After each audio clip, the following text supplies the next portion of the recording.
Hello, my friend. The world of magic, filled with legends and ancient tales, is opening its gates once again. Tonight, in the Gryffindor dormitory by the crackling fireplace, I will share another story with my friends.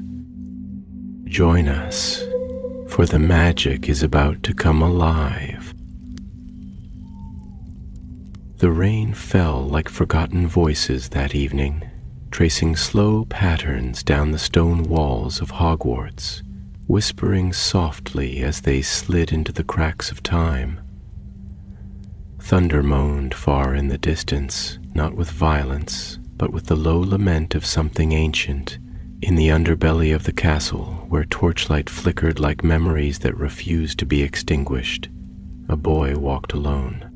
Tom Riddle, no older than 16, moved with the deliberate quiet of someone used to silence. His robes, perfectly pressed, barely rustled. His dark hair caught the glow of a sconce now and again, but his eyes remained in shadow, those clever, unblinking eyes that saw everything and revealed nothing. The castle slept around him. Students dreamed of laughter and spells, of broomsticks soaring through the rain. Professors dozed with cups of tea gone cold beside their beds. But Tom Riddle could not sleep. Not tonight. He carried no light, yet he never stumbled. The dungeons seemed to bend around him, guiding his path like a serpent coiling back to its den. He had studied the castle, not through maps or whispered legends, but through intuition, a kind of ancient recognition that made him feel less like a student and more like a returning king. His hand, pale and precise, pressed against a section of damp stone, fingers searching for something unseen. There was a pulse in the wall, like a heart buried in stone, and when he touched it just so, the bricks began to move. With a deep sigh, the stones rearranged themselves, revealing a narrow corridor cloaked in blackness. Not the black of night, but a void, of silence so thick it could be tasted. Tom stepped through. The tunnel beyond was not built by Hogwarts. It was older. The walls bore no torches, yet he could see. The air itself glowed faintly, like breath misting in winter. The walls were marked with symbols too old for even the most ancient books in the library, yet Tom understood them, not with logic, but with something deeper, more primal, as if the blood in his veins could read where his mind could not. And still he descended. He passed through archways that wept salt from long dead seas. He moved past statues whose eyes followed him with expressions not carved in stone, but trapped in it. And at the end of the path, where the earth itself began to hum with some ancient knowing, he came to a chamber. The room was vast, so vast it could not possibly exist within the castle's foundations, and yet it did. The ceiling was lost in shadow, the floor made of glassy obsidian that rippled faintly with each breath he took. At its center stood a mirror, but not the mirror of Eris. This one bore no inscription. Its frame was not gold, but roods twisted and dead, as if ripped from a forgotten forest, still dripping with frozen sap. The glass held no reflection. It shimmered with a dull, endless gray, like the sky before a great storm, waiting to decide whether it would break. Tom approached, his breath shallow, his heart for the first time uncertain. He had not found this place by accident, nor by rumor. The path had been carved into his dreams for months, slow and winding, like ink seeping through parchment. He had known it would be here before he stepped into the dungeon tonight. He had been called. He stood before the mirror and gazed into it. Nothing looked back. No face, No boy, no Tom, only silence. And in that silence he saw them, not with his eyes, but with something older. Shapes, fragments, a field of bones, a sky of falling stars, a crown made of ash and teeth, a serpent swallowing its own tail, and something more, something terrible and beautiful, the world crumbling slowly, folding in on itself like a dying flame. He reached toward the mirror, and it breathed. A wind that did not stir his robes, but touched his soul. It whispered in a language he did not know, and yet every word made sense. You see the end. Tom's fingers brushed the glass. It was warm. You are not meant to save the world. The voice was not a voice, it was a memory, a thought that had waited 1,000 years to be remembered. You are meant to unmake it. Tom did not flinch. He did not weep or speak. He simply stared, and within that stillness, something inside him opened, like a book no one had dared to read. For the first time, he did not feel alone. He felt understood, and as he turned to leave the chamber, the mirror remained behind, empty once more. But in its depths, the image of a serpent uncoiling lingered a moment longer, before vanishing into dust. That night, Hogwarts dreamed of fire. The wind howled against the towers, and somewhere, far below, in a place no map could mark, the castle whispered his name, not with fear, but with recognition. Tom Riddle had begun to remember who he truly was, and the world, though it did not know it yet, had begun to end. The days that followed moved like a mist across the ancient stone of Hogwarts, veiling the routine of life in a strange, dreamlike stillness. Classes resumed, spells were cast, laughter flickered in the corridors like fireflies, and the scent of parchment and potion steam wove gently through the halls. Yet, somewhere beneath it all, a subtle shift had occurred. The castle itself, ever sentient in ways not fully understood even by the most learned of its inhabitants, seemed to breathe differently now, shallower, more cautiously, as though waiting, watching. Tom Riddle walked among his peers with the same elegance and measured charm he had always worn like a tailored cloak. His voice remained soft, his expressions polite, his answers in class precise enough to inspire admiration, but never envy.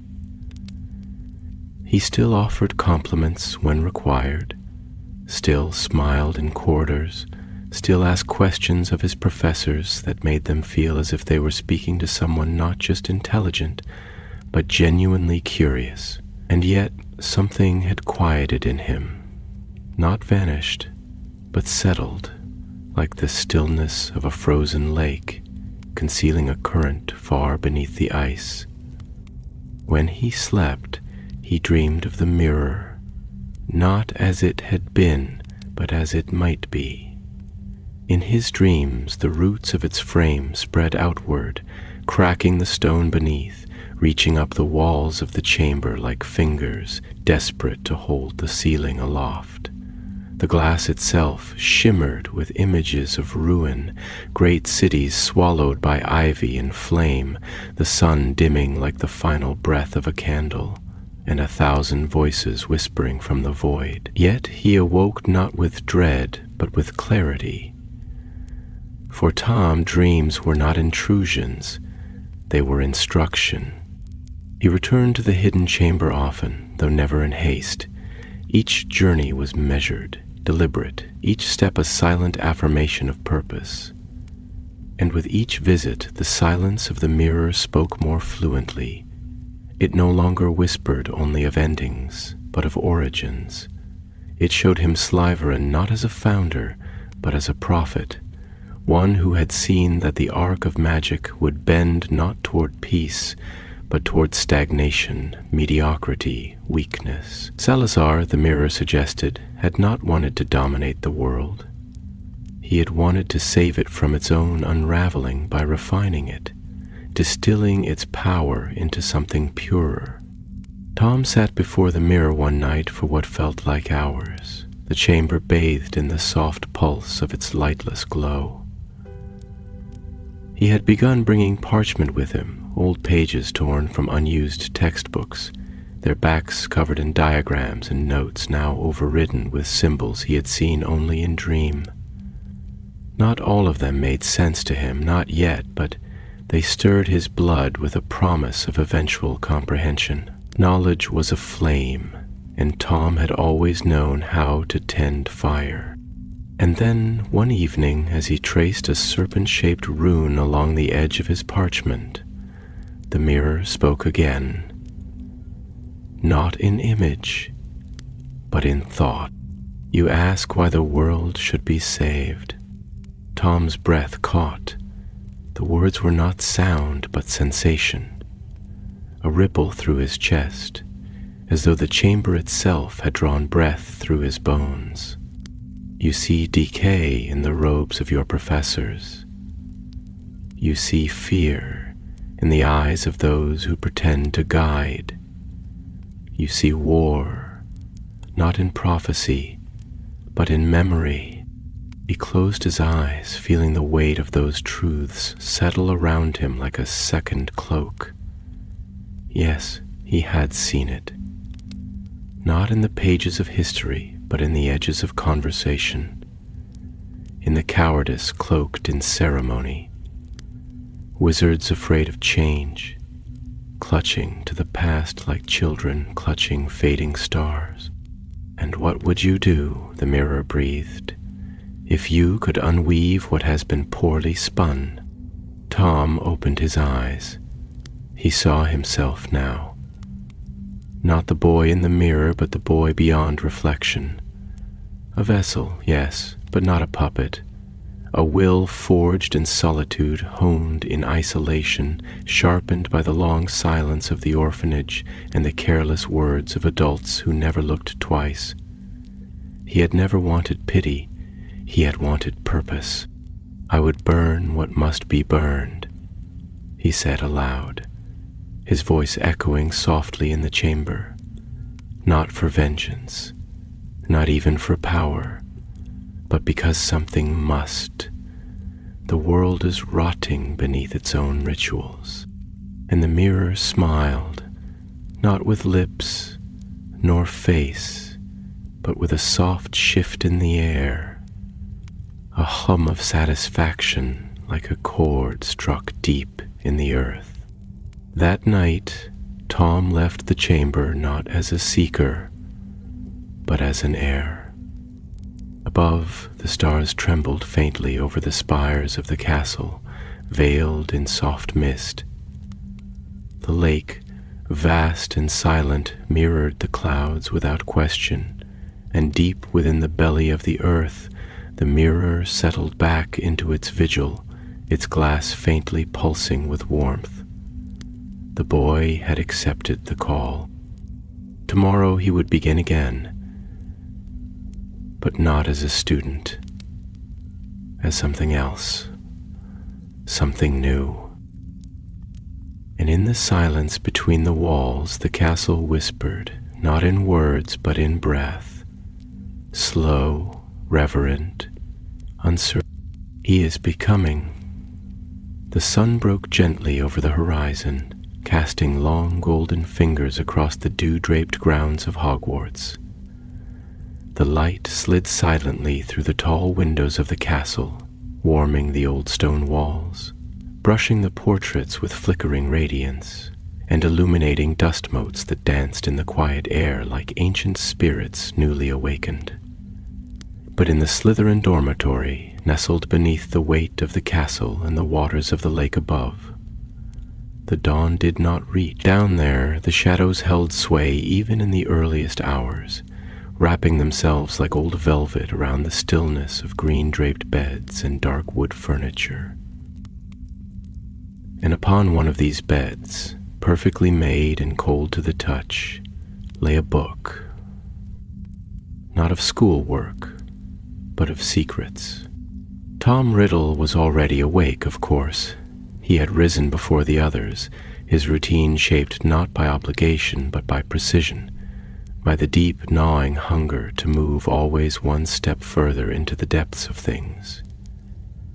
There was no sleep thick enough to drown the thoughts that roared behind his calm demeanor. His nights were not for dreaming, but for learning. His days were spent not in play or friendship, but in the patient accumulation of advantage, and today he had decided would be different, not for what he would do, but for what he would begin to become. He walked the halls of the castle like a ghost dressed in flesh, seen but never truly touched. Students greeted him with politeness, some with admiration, a few with envy, but none truly saw him. He had learned long ago that power was not always about force. Often it was about presence, the quiet ability to exist without resistance, to be both admired and feared without ever raising a wand. He did not need to shout. He did not need to punish. Tom Riddle only needed to look, and the world shifted to accommodate him. But beneath the surface of his impeccable posture, his perfect diction, and his gentle smile, the boy had begun to fracture, not with weakness, but with intensity. The mirror had shown him the end of all things, and it had done so not to frighten him, but to invite him. In its voiceless whisper, he had heard the future written not in prophecy, but in choice. And he had chosen not to preserve the world, not to follow its rules, but to rise above them like a star too bright to be bound by the constellations of men. That afternoon, between his classes and his subtle inquiries into the secrets of the castle, he returned to the library, not to the well-worn shelves of spellbooks and student texts, but to the far corners where the light grew dim and the air turned still. Here were the books that had not been opened in decades, their bindings brittle, their titles half forgotten. It was in this silence, thick and undisturbed, that Tom hunted. He sought not knowledge, but permission, confirmation that his instincts were not madness, but memory. He found a tome bound in worn serpent hedges, its pages whispering as he turned them. Within were references to bloodlines, to rights of inheritance older than the ministry, older even than the founders. There were stories of wizards who had not merely cast spells, but rewritten the laws that governed spell work. There were fragments of names erased by time, symbols drawn in ink that glowed faintly when touched, and always, always, the serpent, winding through every margin, hissing in silence. The words seemed to move as he read, not because they changed, but because he changed. The deeper he read, the more he felt that what he learned was not new, but remembered. It was as though each phrase was a key to a door he had already passed through once, long ago, in a life before life. And then, on a page brittle with age, he found it. A name, Salazar. Not the sanitized founder known to school history, but a man of vision, of fury, of solitude. The entry spoke of a hidden work, unfinished, unspoken of even among his peers, a project of legacy, not of stone or magic alone, but of thought, a mirror, yes, but more, a vessel of choice, of potential, a mirror that did not show what one desired, but what one would become if given the strength to shed the skin of the world's delusions. Tom closed the book and exhaled slowly. His pulse was steady, but his mind felt like a sky opening to a storm. The chamber he had found was not just a place, it was a crucible. The mirror was not a relic, it was a gate. And he, Tom Marvolo Riddle, was not merely a student. He was the answer to a question the world had forgotten how to ask. That night he returned to the chamber once more, his steps slower, not with hesitation, but with reverence. The mirror greeted him with silence, as always, but this time it pulsed faintly with a warmth that answered his presence. "I understand now," he whispered, standing before the glass. "You were not made to guide. You were made to awaken." The mirror did not reply. It didn't need to. He placed a hand against the cold surface, and this time it felt like it breathed back. And within that stillness, he made a vow, not of conquest, but of creation. He would not destroy the world in anger. He would not tear it down in grief. He would unmake it so that it could be remade, so that something worthy could rise from the ash of what had always been unworthy. The stars above the castle flickered faintly as clouds rolled in from the west. The wind howled gently through the trees of the forbidden forest, and deep beneath the sleeping school, a boy stared into a mirror, and the world shifted ever so slightly toward its end. There are moments in a life so quiet they go unnoticed, when the future turns upon the breath of a thought, and the world, though unaware, begins to tilt. For Tom Riddle, such a moment did not come with triumph or thunder, nor with the dramatic flair so many others would have sought. It came instead with the turning of a page, the drawing of a breath in the forgotten solitude of a library's shadow. The candlelight flickered beside him, casting elongated flames that danced across the pages of a book so old it seemed the parchment itself remembered the weight of blood. His fingers moved slowly, reverently, as though even his touch might disturb the sleeping wisdom within. He had found it, not the whole of it, but enough to illuminate the path. The mirror was only the beginning, the surface of a sea whose depths had swallowed centuries of thought. The text spoke of rituals designed not to harness power, but to shape its source. These were not spells to be cast, but choices to be made. Choices that echoed beyond flesh and wand work, reaching into the bones of reality itself. They hinted at the crafting of vessels not for memory, but for permanence. Souls, if separated just so, could become stars of their own making, unshackled from the finality of death. Tom read it all with the measured stillness of a boy born to silence, whose every breath was carved from solitude and precision. It was not immortality that drew him, not exactly. The word was clumsy, swollen with myth and desperation. What he sought was far more elegant, far more profound: continuance.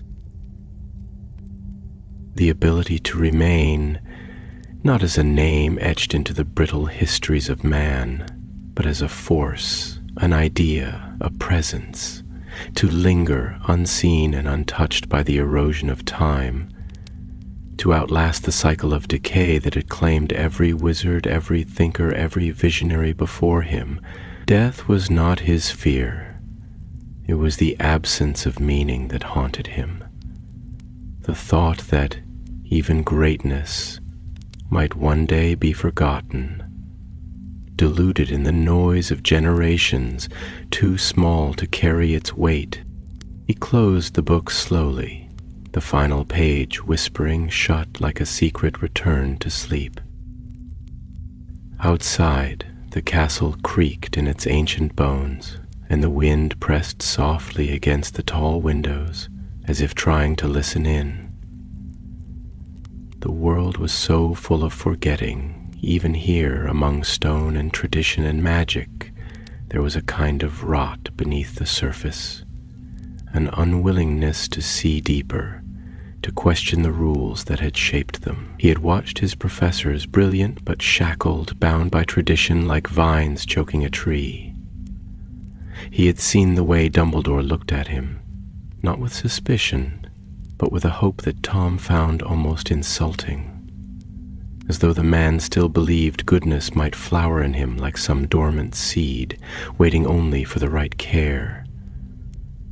Dumbledore, for all his wisdom, did not understand what Tom had already learned too well. The world does not bend to the gentle, it bends to those who will not yield. And so, in the deep hours of that night, Tom began the first of many preparations. There were no incantations spoken, no theatrical gestures or glowing sigils etched into stone. That would come later. For now the ritual began in the mind, measured, quiet, relentless. He traced the outlines of a plan that would not merely touch the limits of what magic could do, but rewrite them. The mirror had shown him what he could become, and the books had whispered of how it might be done. But it would not be enough to act. He had to become unseen.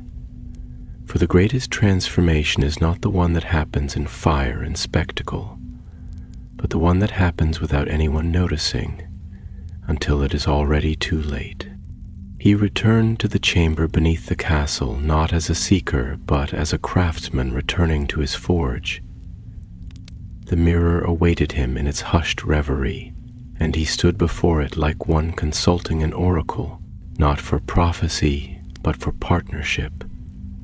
He no longer needed it to show him visions. He had learned to see within himself the very things it had once reflected. Now he came not for guidance, but to speak, not aloud. Words were clumsy in such sacred spaces, but in thought, in intent, in will. And the mirror listened, as it always had.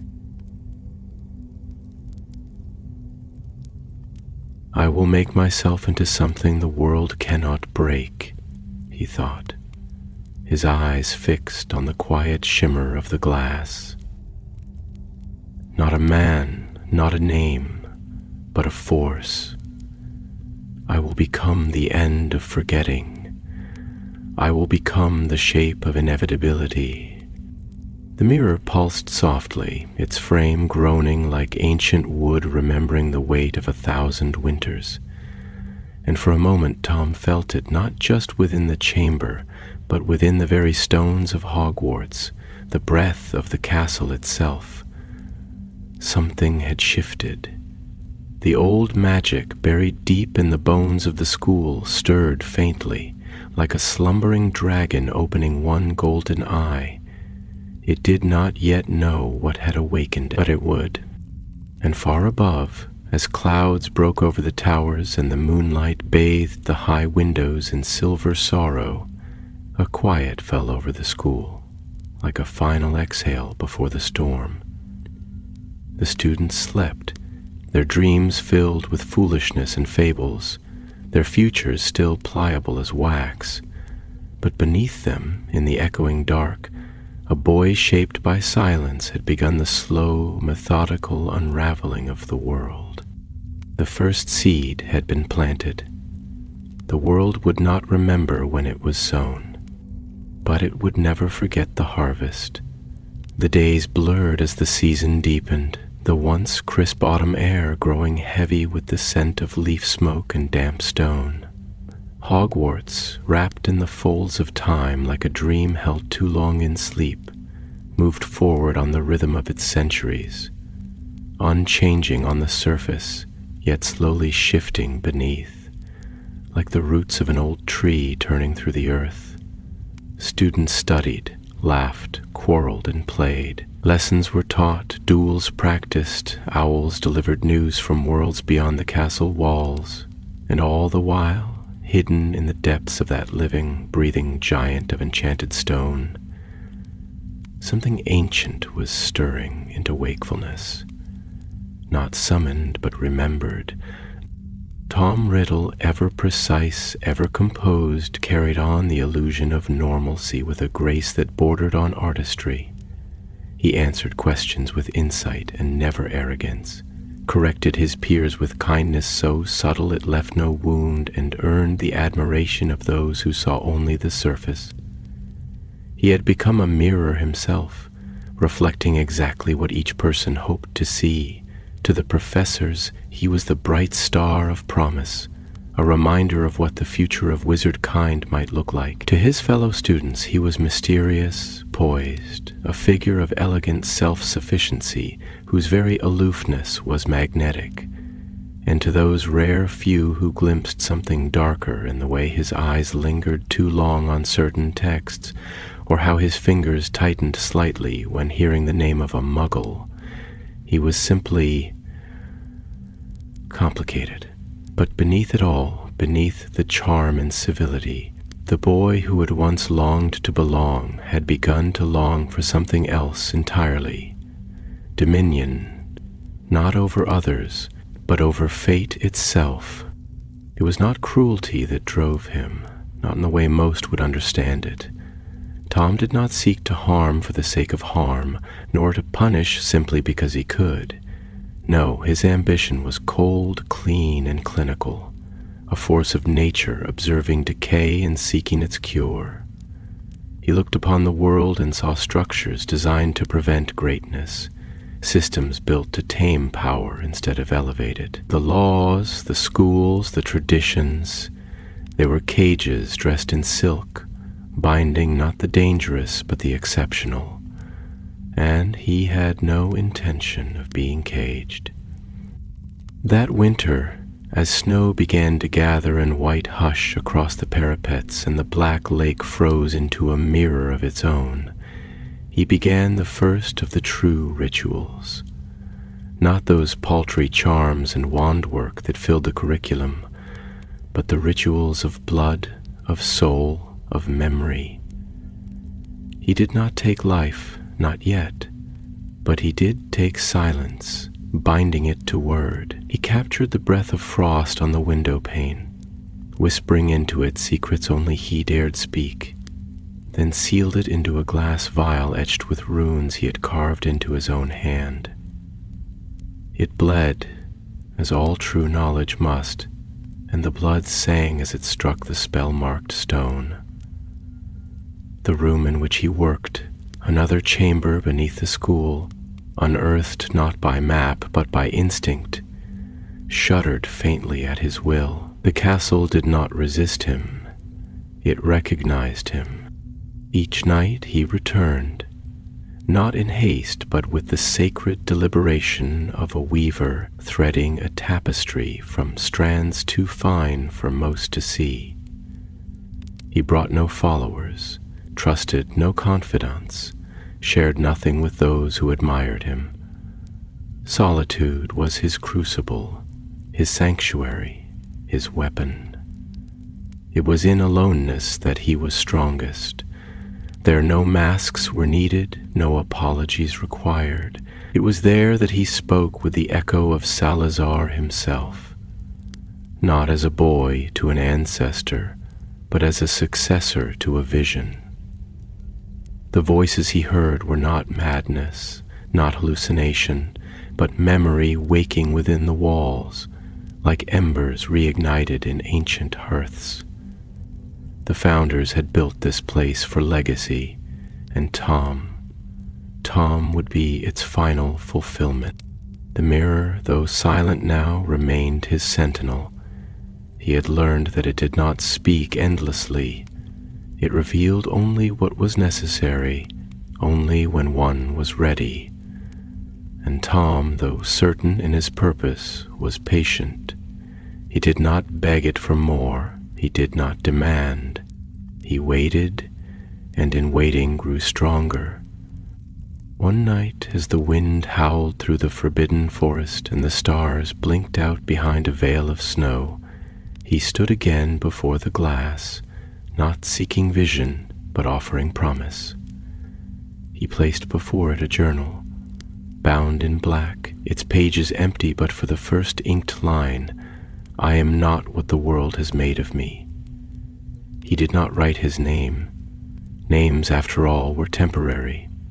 He set the book down, and for a moment the mirror pulsed. Just once, a breath, an acknowledgement. That was enough. He turned away and ascended the dark stairway, the journal now in his robes, pressing lightly against his chest like a second heart. As he stepped once more into the castle's candlelit silence, he no longer saw its tapestries, its portraits, its warm halls as a student might. He saw it as a living thing, aging and fading, waiting for renewal. And he would be that renewal, not through comfort, not through tradition, but through transformation so complete that the old world would weep to remember itself. And in that vision he found peace. For Tom Riddle no longer belonged to the world he had been born into. He belonged to the world he would create. The wind howled louder in the days that followed, as if the very sky had grown restless, sensing the subtle tremor moving beneath the skin of the world. Snow clung to the turrets of Hogwarts like a crown of frost, and the windows shimmered with ice so delicate it sang when touched. The castle, so often filled with laughter and the clatter of hurried feet, now seemed to hold its breath. The firelight flickered lower, the shadows deepened in the corners of every corridor, and even the ghosts whispered more softly as they passed. The students, of course, noticed none of it. They were occupied with their studies, their petty dramas, their dreams of love and glory. But the castle, alive in ways no parchment could record, felt it keenly. Something was unfolding within its foundations, something old and patient and vast. Tom Riddle walked its halls like a man among children. Each word he spoke was measured, every gesture calculated not to deceive, but to sculpt perception. He did not command respect, he inspired it, drew it out from those around him like breath from lungs too long held. Even Dumbledore, keen-eyed and cautious, could not yet pierce the veil. The old wizard watched, yes, and sometimes questioned, but Tom's brilliance was its own defense, a gleaming surface that reflected back only what others wished to see. He was, in many ways, untouchable, above reproach, beyond suspicion, and that was exactly how he had designed it.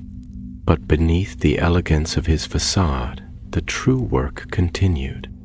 In the depths of the castle, far from the warmth of hearths and laughter, the chamber that had become his sanctuary waited, unchanged and eternal.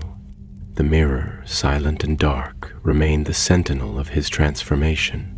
Though it no longer shimmered with visions, it had become something more, a witness.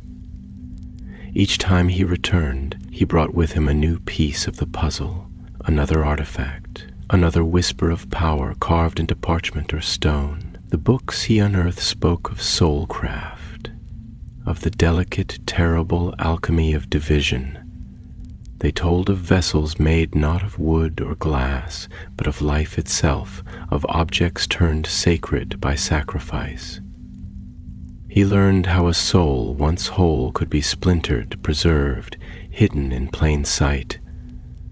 And with each reading, each ritual, each breathless experiment performed by candlelight and wand-tip glow, he shed a layer of what he had once been. It was not hatred that fueled him, not revenge. Tom had no time for the petty grievances of common villains. What moved him was far more profound, a vision so clear, so absolute, that he could feel it humming in his very bones. He did not crave destruction for its own sake, but he understood that to create the world anew, the old one must first be dismantled, piece by piece, law by law. Lie, the ministry with its blind bureaucracy, the bloodline wars that masqueraded as tradition, the endless elevation of mediocrity through sentiment and nostalgia, these were the true threats to magic, to greatness, to the future. And Tom, in his cold, unwavering certainty, knew he had been born to break them. He began with whispers. A student in his year, a clever girl, unremarkable save for her eagerness to please, discovered one of his notebooks, carefully planted in the library's restricted section. It contained fragments of spells, passages rewritten from ancient sources, a few cryptic phrases about the mirror of silence. She brought it to him, trembling with excitement and fear, asking questions she did not truly understand. Tom smiled, took the notebook from her, and told her gently that some things were best left unexplored. The next day she remembered nothing about the encounter, nothing about the notebook, nothing about the mirror, and Tom made a note in his journal. Memory can be reshaped like wax. It need only be warmed correctly. He tested his voice next, not its sound, but its weight. With a single suggestion whispered over tea, he turned two friends against one another, watched the slow unraveling of trust, the birth of doubt. He didn't do it out of malice. He needed to understand the limits of persuasion, the edge where charm became control. And when he saw the results, how easily the human mind cracked beneath pressure applied at just the right angle, he understood something essential. Control was not about force. It was about resonance. Speak the right words, and the world would bend like reeds in the wind. Still, for all his quiet experiments, for all his gathering of knowledge and crafting of purpose, Tom knew he was not yet complete.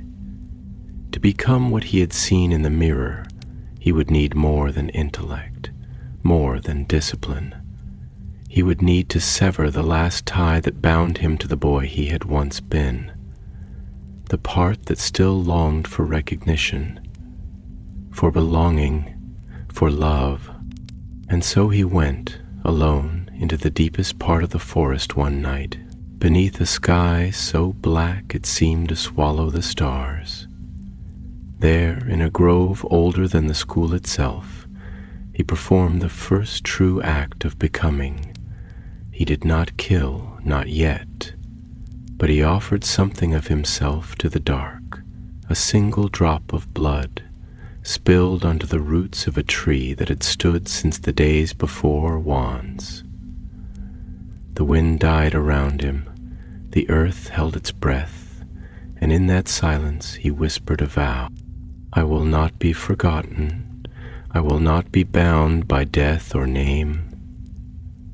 I will be the end of endings. I will be the flame that consumes time. The ground did not reply, but something ancient stirred in the deep loam beneath his feet.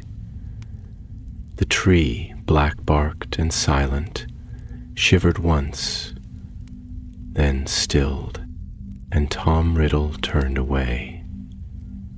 The boy now only a shadow behind his eyes. The world would not know him yet, but it would. It would grow winter deepen, and the snow fell thicker upon the grounds of Hogwarts, silencing the footsteps of its inhabitants, and cloaking the world in a hush that seemed to come not only from nature, but from within the very bones of the castle.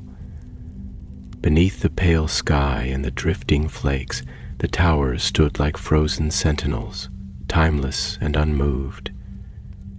Yet inside those walls, in the warmth of common rooms and the flicker of firelight, life went on. Lessons continued, letters arrived by owl, students laughed and stumbled through exams. All was as it should be, or appeared to be. But beneath that surface, beneath the ordinary churn of school life, Tom Riddle's work moved forward with a momentum that no snow could slow, no wall could hold. He was careful always, measured to a fault. He never rushed, never revealed too much, never made the mistake of believing that any one act would be enough to shape the world to his will. Instead, he wove his purpose like a tapestry of invisible thread, stretching through conversations, through quiet enchantments, layered into forgotten corners, through artifacts awakened only by the right eyes and hands. Each gesture, each moment, was part of a design too vast for any but him to see. A latticework of intent, intricate and unbreakable. He moved like water through stone, shaping the future by carving away at the cracks in the present. The journal grew thicker with each passing night, its pages no longer empty but lined with thoughts so precise they read like incantations. Within them, Tom recorded more than spells or memories. He poured into those pages the scaffolding of identity, not the name he wore, nor the boy he appeared to be, but the truth that now lived quietly in the spaces between his breaths. It was in these writings that he first called himself Lord Voldemort, not as a title to be earned, but as a truth already waiting to be spoken. A name not bound by the warmth of human speech, but by the cold permanence of history yet to be written. He understood now, with a clarity sharper than any wand, that names were more than labels. They were shapes of destiny. Tom Riddle had been a boy abandoned, a clever orphan craving place and power. But Voldemort was an inevitability, a becoming. He would not merely outlive those who doubted him. He would erase their memory entirely, as one might sweep dust from a page before writing a new story, one not told in ink, but in blood and fire and time. It was not enough to change the world. The world as it stood would resist him until its final breath. No, he would have to break it, gently, methodically, so that when it shattered it would seem only the natural course of things. The magic he pursued now was no longer simply forbidden. It was forgotten, buried beneath layers of fear and denial, the kind of magic whispered of in the days before the ministry, before the founders, before the very idea of good and evil had divided thought into chains. He found it not in textbooks, but in dreams, in the rustle of wind across ancient trees, in the silence beneath the castle, where voices of the past still clung to the stone. And so it was that one night, as the school celebrated Yule with warm drinks and enchanted snowflakes falling gently through the great hall, Tom stood in the shadow of an ancient door, one that had not been opened in centuries. He had found it not through map or memory, but through the whispers of the mirror and the scars left in the architecture by those who had once walked the edge of truth. The runes etched into the frame had nearly faded, but his fingers traced them like one remembering the face of a dream. He spoke the words not in Latin, but in a tongue older than language, older than sound, a tongue he had never been taught but somehow knew. The door groaned open, not in resistance, but as though waking from a long sleep. Inside was a room untouched by time. It was not grand nor sinister, but quiet in a way that made the air seem thick with memory. A stone basin sat at its center, filled not with water, but with something darker. black as oil, glistening faintly with internal light. Around the room the walls were bare but pulsing with subtle runes, faint as breath, etched with precision so fine they seemed to hum just beneath the threshold of hearing. And above, the ceiling was open to the sky, yet no snow fell. Only stars shone down, cold, ancient, watching. Tom stepped forward and looked into the basin. He did not need to ask what it was. A piece of the world's original breath. A relic of the first magic, a mirror not of form but of fate. In its surface he saw no reflection, only possibility. He knew what he had to do. He drew from his pocket the serpent-toothed dagger he had crafted himself, honed with rituals so old they had no names.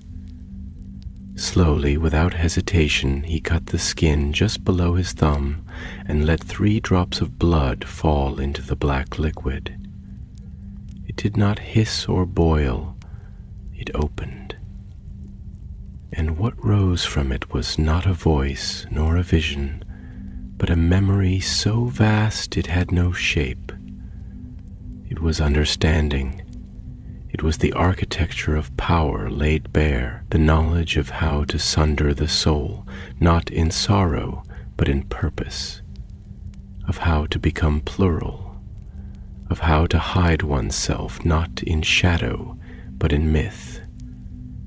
And it welcomed him as one of its own. When he emerged, hours later or perhaps centuries, the snow was still falling outside, soft and slow. Music drifted from the distant hall, laughter echoed faintly through the stone. But Tom Riddle no longer walked among them, not truly. Something had changed, not on his face, not in his voice, but in the silence he carried with him, deeper now, wider, the kind of silence that comes just before the first crack of thunder breaks the sky. The world had not seen him yet, but it would. Soon the snow began to melt with the coming of spring, bleeding away into the soil like memories dissolving into time, leaving behind a landscape that seemed familiar but slightly altered, as though the earth itself had shifted while no one was watching. The air warmed, the sky softened, and Hogwarts stirred from its winter hush, like a giant exhaling after a long dream. Bowers pushed up timidly from the ground, students swapped cloaks for cardigans, and the great lake shimmered with new light as birds returned to the eaves of the towers. But beneath all that was visible, something deeper thrummed, a tension in the stone, an awareness in the shadows, a memory folding back into itself like a question unanswered. The castle was ancient, yes, but even it was not immune to change, especially not the kind that came not from above, but from within. Tom Riddle watched this seasonal shift with a kind of detached curiosity, as though the world blooming around him were but an echo of something he had already witnessed, perhaps in a vision, or perhaps in the hidden basin where time had no anchor. To others he seemed lighter now, more at ease, more engaged. Professors noted his deepened insights with quiet satisfaction. Students admired his leadership with growing awe. He had taken on more responsibilities, more duties, all the while masking the transformation that had occurred. For Tom had learned the final trick of true power, not to display it, but to bury it so deeply beneath grace that no one dared suspect its presence. His footsteps were lighter now, not because he carried less, but because he had learned how to move without disturbing the water. Inside, however, the boy was gone. What remained was something more precise, more resolute. He no longer questioned the path he was walking, nor whether he might one day turn back. That question, fragile and human, had been buried in the snow, along with the last remnants of doubt. Now he walked with the surety of one who had gazed into the structure of existence and seen its flaws like cracks in a mirror. He understood finally that the world was not broken by chance, but by design. It had been built to decay, to surrender to mediocrity, to bind the exceptional with rules meant to protect the weak. That was its core sickness, not evil, but inertia. A system designed to preserve itself, regardless of the cost to those who might have lifted it toward greatness. He had begun to shape his legacy not only in hidden rituals, but in the minds of others. Slowly, subtly, he sowed thoughts in the hearts of those drawn to his orbit.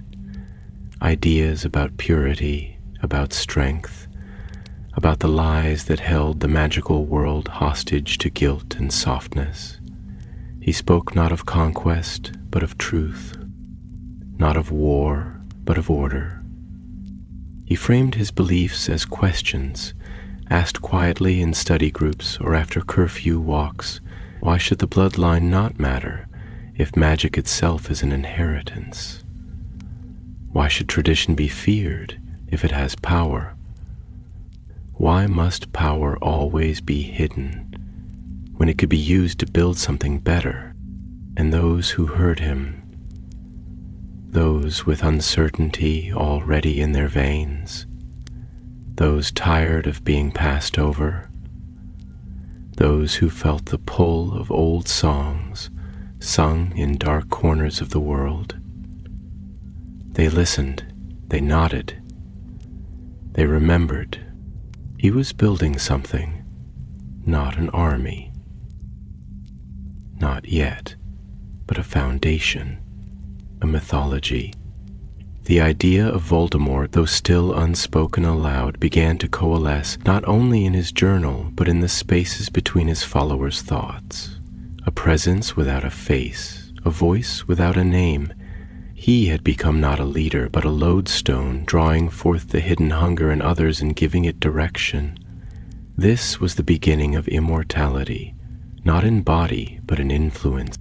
Yet even as his vision expanded, his work grew more focused. The next step was not grand. It was not even violent. It was personal. He had chosen a target, not out of hate, not out of revenge, but out of necessity.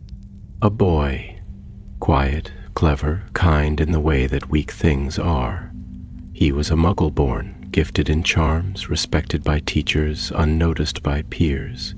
His presence offended no one, and for that reason he had remained invisible. But Tom had watched him. He had observed the way the boy apologized for his talent, how he diminished his own achievements out of fear that they might shine too brightly. He saw in him the very sickness he now sought to purge, a living symbol of compromise, of what the magical world had allowed itself to become. And so, Tom chose him not to send a message, but to cross a threshold. He followed him not with malice, but with silence, lured him not with force, but with curiosity. Down into the old tunnels beneath the castle's lower vaults, through doors only Tom could open, the boy asked questions, and Tom answered them kindly. He told him stories, gave him praise, offered him a glimpse into secrets long hidden, and when the moment came, when the boy, breathless with awe, reached for a rune-inscribed stone meant never to be touched, Tom whispered a single word, and the chamber closed. No scream echoed, no blood spilled. There was only light. And then there was not. When he returned to the common room that night, Tom's smile was gentle, his voice warm, his laughter soft as ever. No one asked where he had been. No one noticed the missing boy until days later. And even then, the story became a simple one. A runaway, perhaps overwhelmed, perhaps lost. The ministry searched, the staff mourned, but no one suspected him, except the castle. In the deep heart of Hogwarts, where memory coils like roots in ancient stone, the walls remembered. The chamber where it happened pulsed faintly, and the mirror, though silent, shimmered once, as if acknowledging a vow fulfilled. Tom stood before it again soon after, alone, his expression not proud, not triumphant, but serene. "I have begun," he said, and the glass remained still save for a flicker of something not quite light. Light breeze drifted slowly into summer, and with it came a breath of golden warmth that kissed the castle walls, softened the chill in the stones, and filled the air with the scent of green things returning to life. The black lake shimmered like dark silk beneath the sun, and the forbidden forest whispered softly to itself, its secrets carried in birdsong and rustling leaves. Laughter came more easily now, echoing through the halls as students prepared for their return home, exams drawing to a close, trunks half-packed and dreams of holidays beginning to unfold. But for Tom Riddle, the turning of seasons meant nothing. Time no longer passed for him in the same way it passed for others. Each day was not a step forward, but a rung on a spiral descending deeper into the heart of power, into the soul of transformation. He had crossed a threshold not just of action, but of identity. The boy had become myth, and though none around him saw it, not yet, the world was already beginning to bend.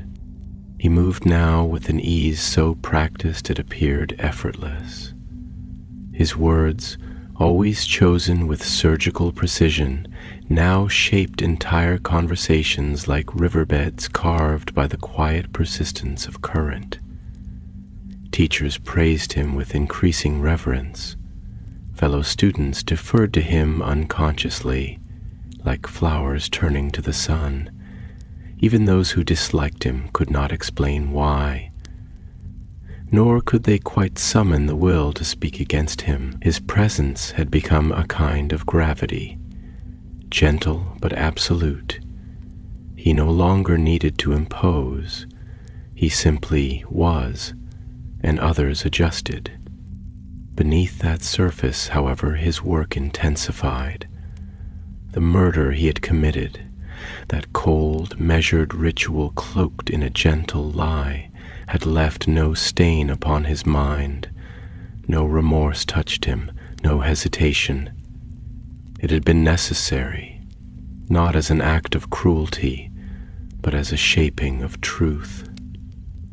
It had proven something to him, not only about the fragility of the human spirit, but about the nature of the soul. In the days that followed, as he traced runes in secret chambers and whispered ancient syllables to walls older than language, he began the process of division.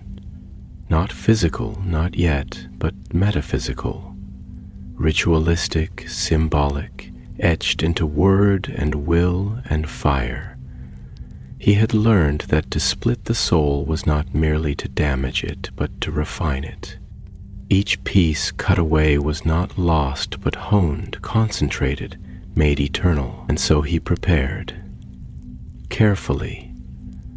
The journal, his first vessel, had grown thick with ink, a labyrinth of thoughts, spells, meditations, names.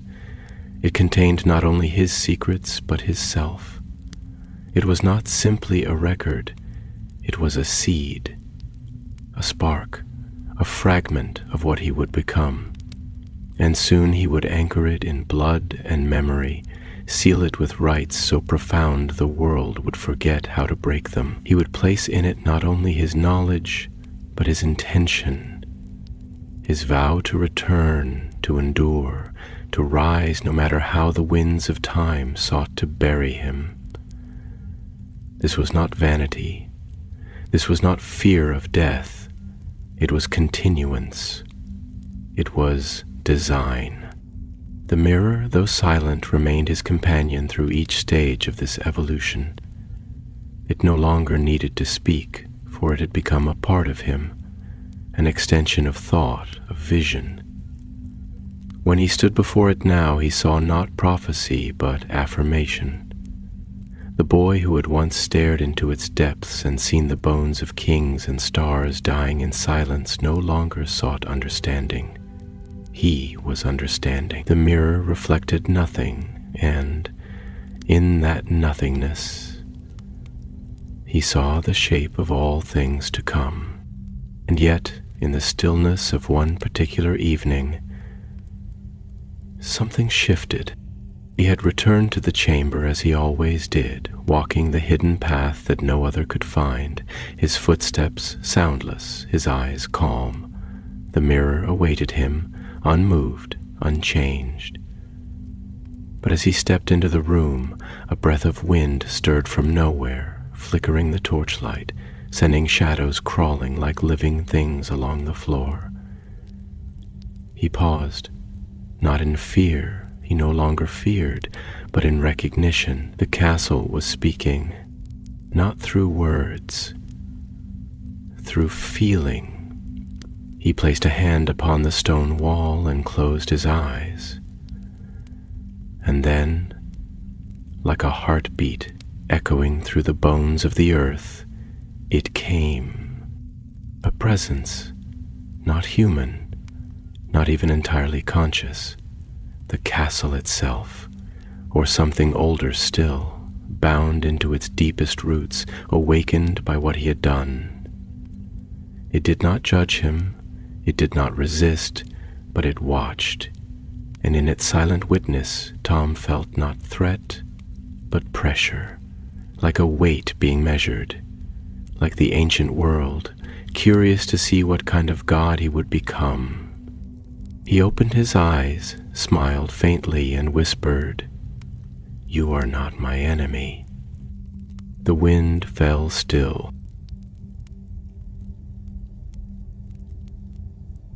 and he turned back to the mirror, lifted the journal, and spoke the final words of the binding rite. They were not loud, they did not echo, but the air tightened around them, as if the world itself leaned in to hear. The journal pulsed once in his hand, and then the chamber fell quiet.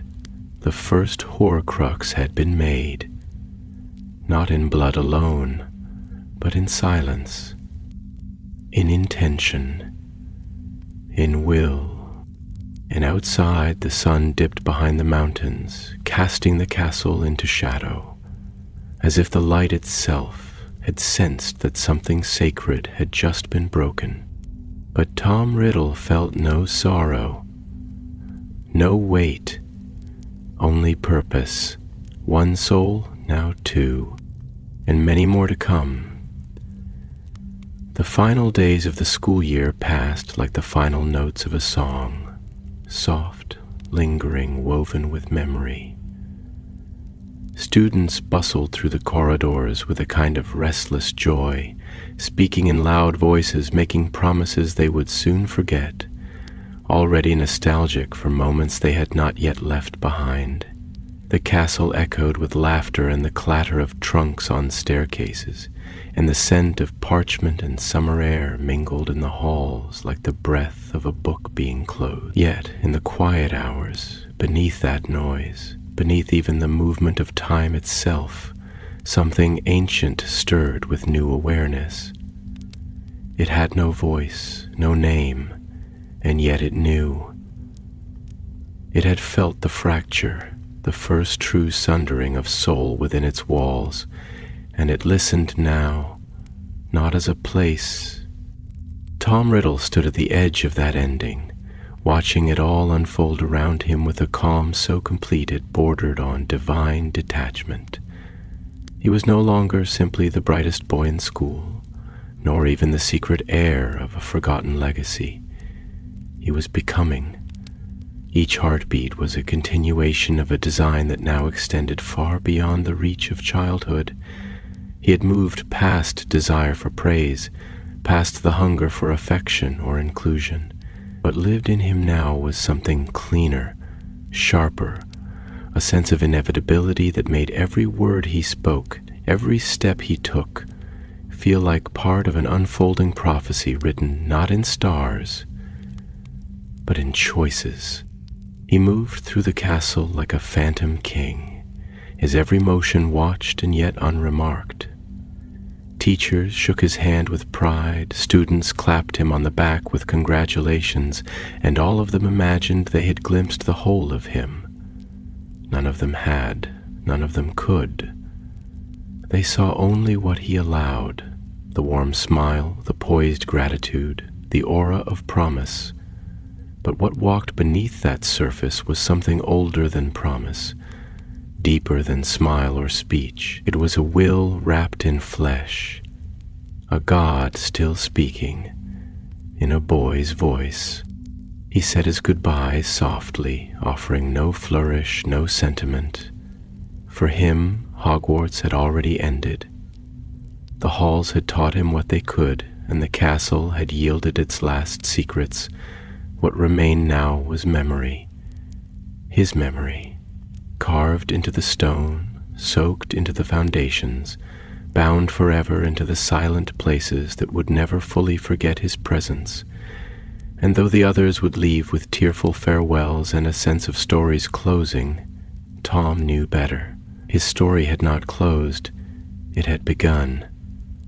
The boy who boarded the train that afternoon, dressed in immaculate robes and carrying a small, heavy trunk, was no longer a student. He was no longer even Tom Riddle. He was an idea incarnate. And ideas, once unleashed, do not die. As the countryside blurred past the window, green hills rolling into distance, skies shifting into softer hues of late afternoon gold, he sat in silence, fingers curled lightly around the edge of the seat, eyes distant, not dreaming, calculating. Behind his calm face he mapped the next steps, the places he would go, the spells he would find, the objects he would turn into sanctuaries of soul and legacy. He would not age as others did. He would not wither beneath time's hand. He would fracture himself again and again, each split a tether, each vessel a lighthouse burning with dark light against the tide of forgetting. He would scatter pieces of himself across history, not to hide, but to endure.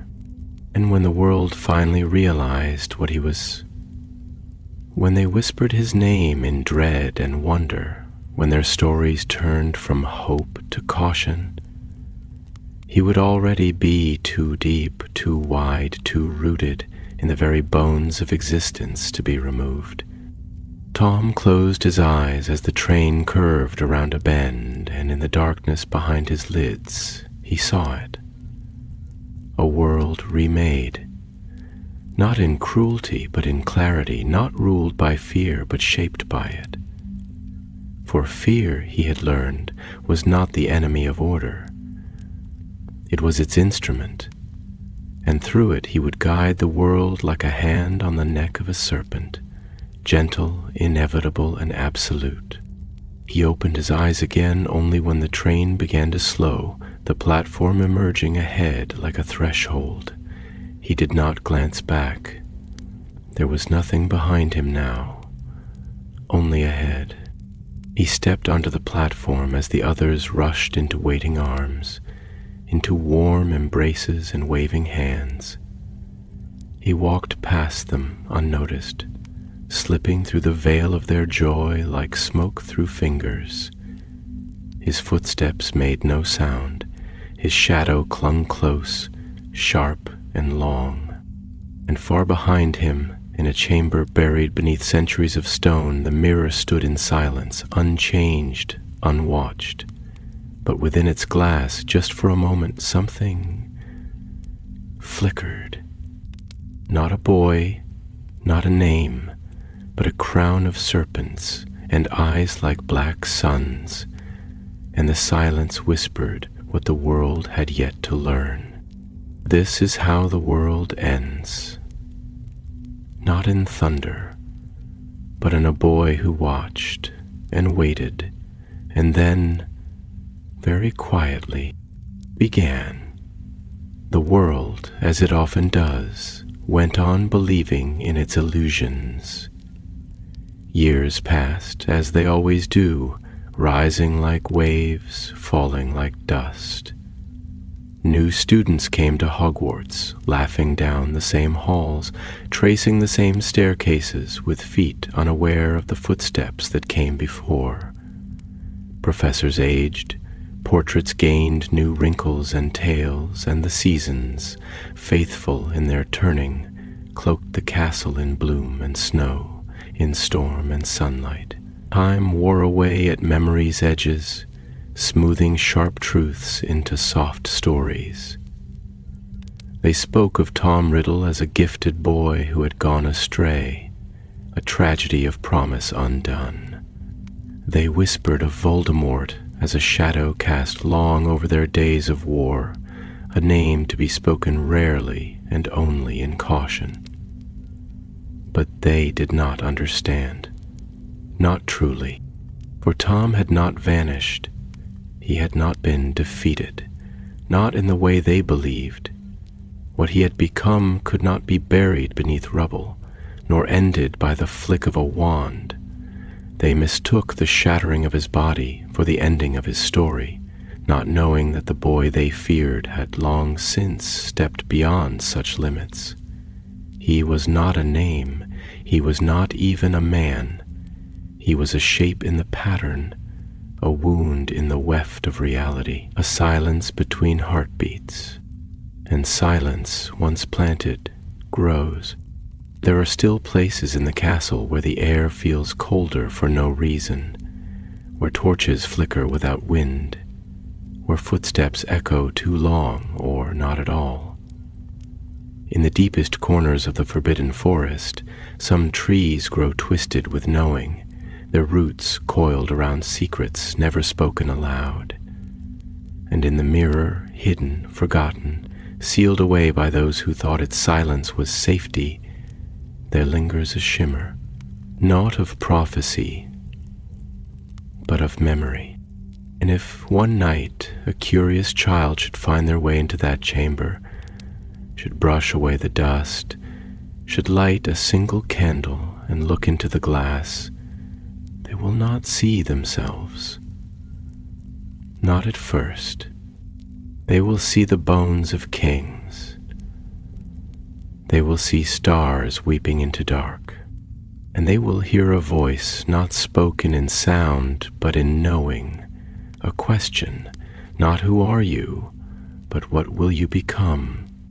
And perhaps as they step back into the world, heart racing and breath unsteady, they will not remember the shape of what they saw. But something will have changed.